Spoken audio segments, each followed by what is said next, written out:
మిత్రమా అందరికీ కూడా శుభోదయం అండి. అందరూ బాగుండాలి, అందులో మనం ఉండాలని కోరుకుంటూ మీ కవిత. అందరు ఎలా ఉన్నారండి? నేనైతే చాలా చాలా చాలా బాగున్నాను. మీరు కూడా బాగుండాలని ఆశిస్తున్నాను. అందరికీ అన్నీ మన కష్టాలన్నీ తీర్చేటువంటి ఈ యొక్క విఘ్నేశ్వరుడికి ఈరోజైతే పూజ అయిపోయింది. సాయంత్రం పూట ఇంకా మన వినాయకుడి దగ్గరికి అయితే వెళ్తున్నాం, కాలనీలో వినాయకుడి దగ్గరికి. ఈరోజైతే శుక్రవారం రోజు అనమాట. శుక్రవారం రోజైతే మేము కుంకుమార్చన చేయాలి అని ముందు రోజే అనుకున్నాము. అయితే నేను అవన్నీ రెడీ చేసుకునే లోపల మా హస్బెండ్ వాళ్ళ ఫ్రెండ్స్ అందరు కలిసేసి సాటర్డే రోజు మన దగ్గర అన్నదానం కదా, అన్నదానానికి కావాల్సినటువంటి ఐటమ్స్ అన్నీ తీసుకొచ్చి అయితే తను పెట్టేశారు.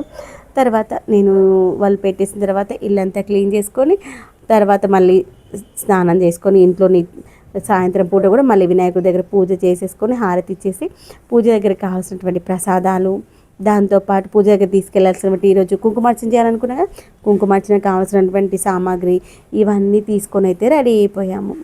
ఈ యొక్క నవరాత్రులు అన్ని రోజులు అయితే పండగనే అనిపిస్తుంది తెలుసా. ఇంట్లో నిజంగా మంచిగా పండగలాగా చాలా సంతోషంగా అనిపిస్తుంది. అయితే వంటలు అయితే మా వాళ్ళు ఎప్పుడు కూడా చాలా ఎక్కువ మంది వస్తారు అన్నదానానికి, చాలా హ్యాపీగా అనిపిస్తుంది. అదేంటో అప్పటికప్పుడు అన్నీ అరేంజ్ అయిపోతాయి, అంతే కదా.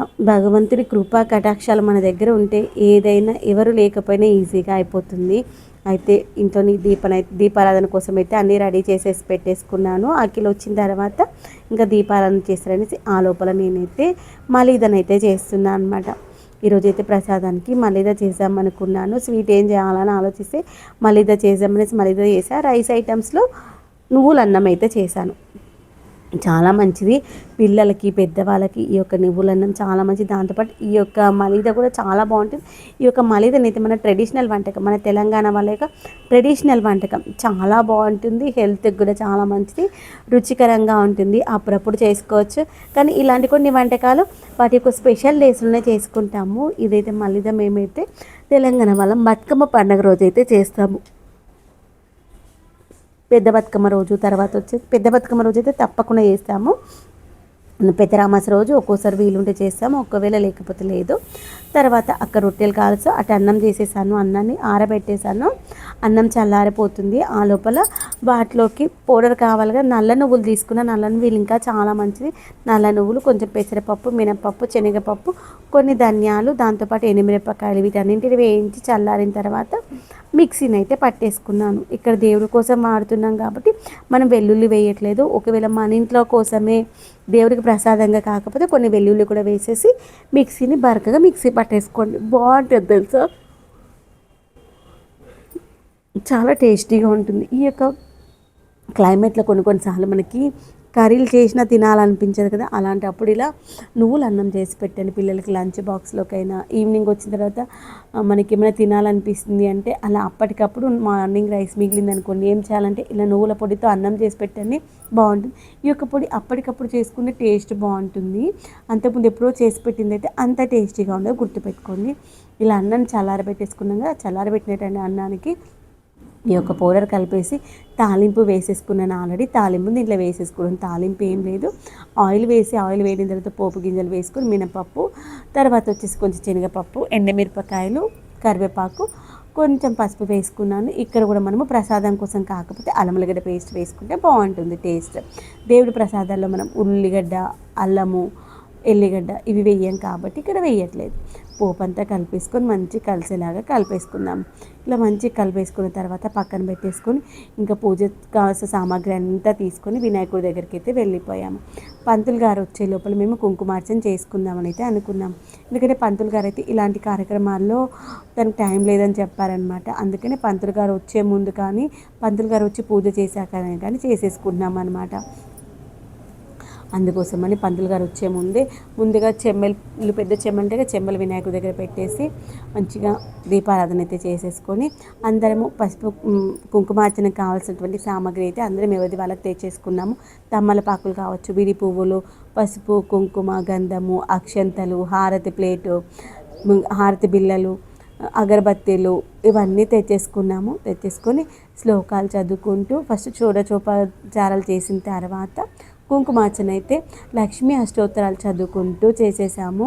అక్కడ మనకి స్పీకర్లో ఈ యొక్క లక్ష్మీ అష్టోత్తరం పెట్టేసుకొని చదువుతూ చేసేసాము.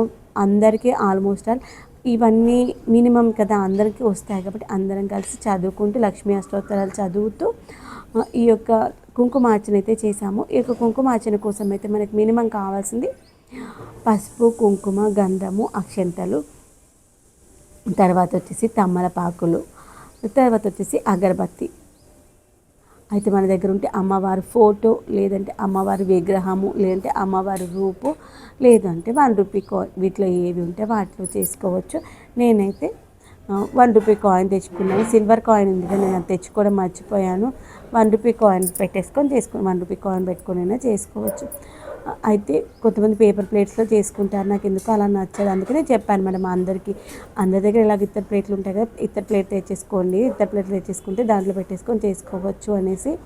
ప్లాస్టిక్కి వీలైనంత వరకు దూరంగా ఉందాము. దేవుడి దగ్గర పూజలు చేసేటప్పుడు ఇలా ఇత్తడి వాటిలో చేసుకుందాము అనిపిస్తుంది. వెండివి కొనేంత అందరికీ స్తోమత ఉండదు, ఇత్తడైతే ఈజీగా కొనుక్కోగలుగుతాం కదా, అందుకని అలా నేనైతే ఒక చిన్న ప్లేట్లో ఆ యొక్క ₹1 కాయిన్ పెట్టేసుకున్నాను. ఫస్ట్ అయితే తమ్మలపాకులో మనము గౌరమ్మని అయితే చేసుకున్నాం. ఏ పూజ స్టార్ట్ చేసినా మనం ఫస్ట్ విఘ్నేశ్వరిని, గణపతిని ఫస్ట్ ఆ యొక్క గౌరమ్మలో తయారు చేసుకుంటాం కదా, ఆ యొక్క గౌరమ్మలో మనం విఘ్నేశ్వరిని తయారు చేసుకొని విఘ్నేశ్వరుడికి బొట్టు పెట్టేసుకొని, తర్వాత నేను అసలు మాల తెచ్చుకోవడం మర్చిపోయాను. దాని కాటన్తో చేస్తాం కదా వస్త్రం, అది తెచ్చుకోవడం మర్చిపోయాను. ఇంట్లో చేసి పెట్టుకుని ఆ వస్త్రం వేసుకోవాలి. వస్త్రం వేసేసి అక్షంతలు, పువ్వులు వేసేసి ఫస్ట్ ఆ యొక్క గౌరమ్మకి, ఆ యొక్క విఘ్నేశ్వరుడికి ఒక తాంబూలం నివేదనగా ఇచ్చేసి, తర్వాత మనమైతే ఈ యొక్క లక్ష్మీ అష్టోత్తరాలు చదువుకుంటూ ఆ యొక్క విఘ్నేశ్వరుడికి, ఆ యొక్క లక్ష్మీదేవికి, ఆ యొక్క విష్ణుమూర్తికి, అయ్యా మేమందరము బాగుండాలయ్యా, మా అందరినీ జాగ్రత్తగా చూడు, మాకున్నటువంటి కష్టాలన్నీ తొలగించి మమ్మల్ని మంచిగా చూడయ్యా అనేసి దండం పెట్టుకుంటూ అందరం అయితే లక్ష్మీ అష్టోత్తరాలు చదువుకుంటూ కుంకుమార్చన చేసుకున్నాము. చాలా బాగా అనిపించింది. మేము చేసుకుంటూ ఉన్నాము, అయిపోవడానికి వచ్చింది. ఇంకా లాస్ట్ మూమెంట్లో పంతులు గారు అయితే వచ్చారనమాట. ఇంకా మేమైతే పూజ అయిపోయింది కదా, అర్చన అయిపోయింది, కుంకుమార్చన అయిపోయిన తర్వాత అందరం కూడా ధూపము, తర్వాత దీపము, హారతి ఇచ్చేసుకొని ప్లేట్లన్నీ కూడా ఆ యొక్క విఘ్నేశ్వరుడి దగ్గర అయితే పెట్టేసుకున్నాము. పంతులు గారు వచ్చేసి ఈరోజు పూజ ఎవరిదైతే ఉందో వారికైతే పూజ చేసేసారనమాట.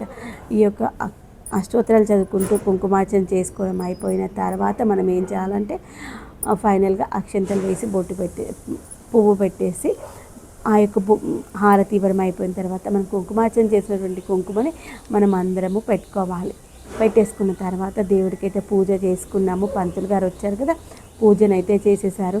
పూజ చేసుకోవడం అయిపోయిన తర్వాత అందరం మంగళహారతులు తెచ్చుకున్నాం కదా, అయితే ముందు రోజే అన్నమాట, అందరం ఇలాగ మంగళహారతులు తెచ్చుకుందాం కదా, అయితే విఘ్నేశ్వరుడికి మంగళహారతి పాట పాడుతూ అందరం కలిసి హారతి ఇస్తాము అని చెప్పాను. సరే అన్నారు. ఈరోజు ప్రసాదాలు కూడా చాలా వచ్చాయి, ఎందుకంటే ఇద్దరు పూజ చేస్తున్నారు, దాంతోపాటు అందరు తలా కొంచెం తీసుకొచ్చారు. ఈ విధంగానైతే అందరం కలిసి మంగళహారతి పాటనైతే పాడుతూ ఆ యొక్క విఘ్నేశ్వరుడికి మంచిగా హారతి ఎత్తి నివేదన చేసుకున్నాము. ఎంత హ్యాపీగా అనిపించిందో, ఒక 4-5 పాటలు పాడుతూ హారతి అయితే ఇచ్చాము. ఎంతో సంతోషంగా అనిపించింది తెలుసా. కొంతమంది ఏమో ఈ యొక్క ధూపం హారతి ఇస్తే మిగిలిన వాళ్ళందరము వారి చేతిలో ఉన్నటువంటి మంగళహారతితోనైతే మంగళహారతిని అయితే ఇచ్చుకున్నాము. ఎంత బాగా అనిపిస్తుందో కదా చూడండి. అలా విఘ్నేశ్వరుని ఈ యొక్క ఓన్లీ దీపాల వెలుగులో చూస్తూ ఉంటే ఆ యొక్క విఘ్నేశ్వరుడు ఎంత వెలిగిపోతూ ఉన్నాడో కన్నుల విందుగా చూసిన కొద్దీ ఆ యొక్క విఘ్నేశ్వరుని ఇంకా చూడాలి అనిపిస్తుంది. నాకైతే ఆ రోజు అనిపించింది, దేవుడా అందరము బాగుండాలయ్యా, అందరికీ ఉన్నటువంటి కష్టాలు తీర్చి అందరినీ వారి వారి ప్రాబ్లమ్స్ నుండి బయట వేయి దేవుడా అని దండం పెట్టుకున్నాను. ప్రతి మనిషికి ఎంత చెట్టుగా అంత గాలి అన్నట్టుగా ప్రతి మనిషికి ఏదో ఒక బాధ ఉంటుంది కదా, ఎవరి బాధ వారికి ఎక్కువ అవుతుంది, పక్క వాళ్ళకి ఆ యొక్క బాధ తక్కువగానే అనిపిస్తుంది. అందరము ఆ యొక్క విఘ్నేశ్వరుడి దగ్గర మన యొక్క బాధలు చెప్పుకొని మన బాధలను తగ్గించేలాగా చూడయ్యా అని అనుకున్నాను.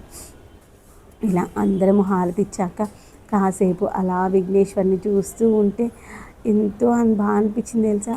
కళ్ళలో నుండి నీళ్ళు వచ్చేసాయి. అదేంటో ఒక్కోసారి మనకి భక్తి ఎక్కువైనా సంతోషం ఎక్కువైనా కన్నీళ్ళని ఆపలేం కదా, కన్నీటికి మనం కట్టలేము. కళ్ళు మూసుకున్న తెరిచిన నీళ్ళు కారిపోతూనే ఉంటాయి. మీకు అలా అనిపిస్తుందా? ఇలా హారతి వేస్తూ చాలా బాగా అంకుల్ వాళ్ళేమో ఈ యొక్క కర్పూర హారతి ఇస్తూ ఉన్నారు. చాలా బాగా అనిపించింది. చూడండి ఈ యొక్క దీపాల వెలుగులు ఎంత మంచిగా అనిపిస్తున్నారు. కానీ ఈరోజు పాపం మా హస్బెండ్ ఒకరు మిస్ అయిపోయారు. దానికంటే లాగిన్ టైం కదా,